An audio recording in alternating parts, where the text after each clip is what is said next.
I'm the American Reverend Zachariah Jackson from the church. What's happening now? The young lady just walked up. We are out here with POP today, and we're going to cover POP as they do the march and event for Dr. Martin Luther King in front of the Lincoln statue in Newark, New Jersey, the courthouse. Who am I talking with today? I'm Betty Maloney. Betty Maloney. And who are you with? I'm with an organization called Radical Women in the Freedom Socialist Party. I'm also a resident of Newark and a retired teacher out of the Newark Public Schools. Now, when you say Radical Women in the Socialist Party, that sounds like something like communist or something of that nature. That's what people would probably think it is. Well, can you explain a little bit? Well, basically, it's what the civil rights movement was all about in terms of building a better life, in terms of making sure that there's equality, justice, and that we create a society where it's based on human needs and not profit. Sure. And that's what we fight for. Can we really build a society? Yes, we can. It's capitalism has not existed for that long. It's dying, as we all know, because it can't provide any kind of benefit to the people anymore. It's mostly there to hurt people and divide people, and that we have to create a new society that deals with the economy and also changes the structure of society where the people are really in charge of their own destinies. Is there any such place in the world that's... Well, there's places that have come close, such as Cuba, at one point, and then also, in the Soviet Union before Trotsky was in the early stages of the Soviet Union. Sure. But then that was overtaken by Stalinism. But we still need to, fight for those ideals. There's nothing, and also the communal lifestyle that Native Americans had, or the clan system in Africa or in other countries had, was based on the common good, was based on a society that was not for profit. Capitalism was introduced at a later stage, and it basically has used racism and sexism and homophobia to divide us, and also to create the profit system so that the few gain the profit and the rest of us suffer. When you go back to Trotsky and you go back to the Soviet Union and China and Cuba, we're talking about times back in the day when the Great Highway, as you know, the great airports was not actually developed like they are today.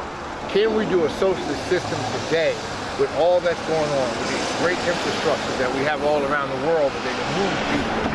As one man walked up to me and asked me a few years ago in the airport, where's the people moving? We talked about a train, but actually the whole country is set up to move people, to make people more mobile. Can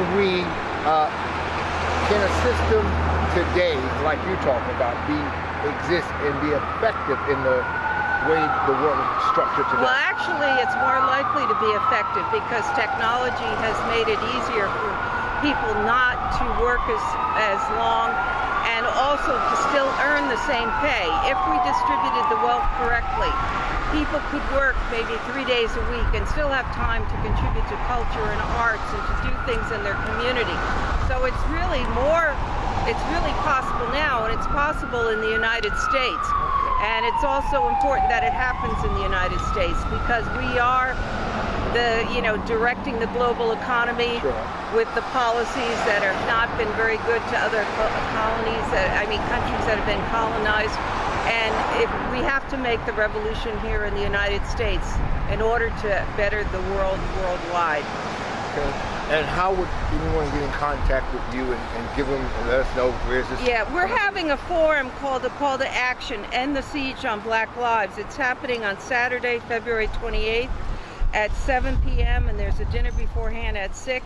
It's at Freedom Hall, which is located in the community of Harlem, 113 West 128th Street, and which is between Malcolm X Boulevard and 7th Avenue. And it's sponsored by the Comrades of Color Caucus of Radical Women and the Freedom Socialist Party.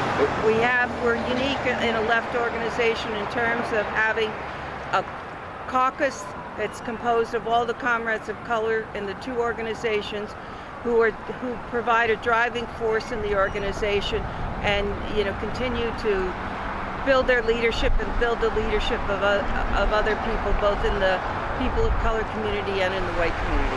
Okay, and how would they contact you? You can contact us at nycffsp@gmail.com or call 212-222-0633 or go online to www.radicalwomen.org or www.socialism.com. Okay, is there a charge for the Yeah, the donation? form is on a sliding scale, of course.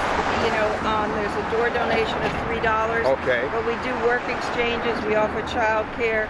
And the Wow, dinner okay. is like $10. Again, Okay, it's all on a okay. sliding scale and work exchange. And the time is Yeah, the dinner is at 6 and the program is at 7. And we want this to be a dialogue, an open discussion.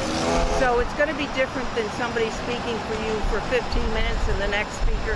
It's about them having a dialogue and at the same time dealing with interchanges with the audience. So this is really more of a communal kind of dialogue on Sure. this issue because everybody has to have a say. okay. All right. Well, thank you, and I'm happy to have you. Announce your name again for the people you need to see. Okay, it's Betty Maloney. Okay. You heard Betty Malone. If you have time, please come out the 28th, and that will be the last day of Black History Month. Right. Right. But normally we take March too. So we adopt March. Thank you. Okay. God bless. Thank you.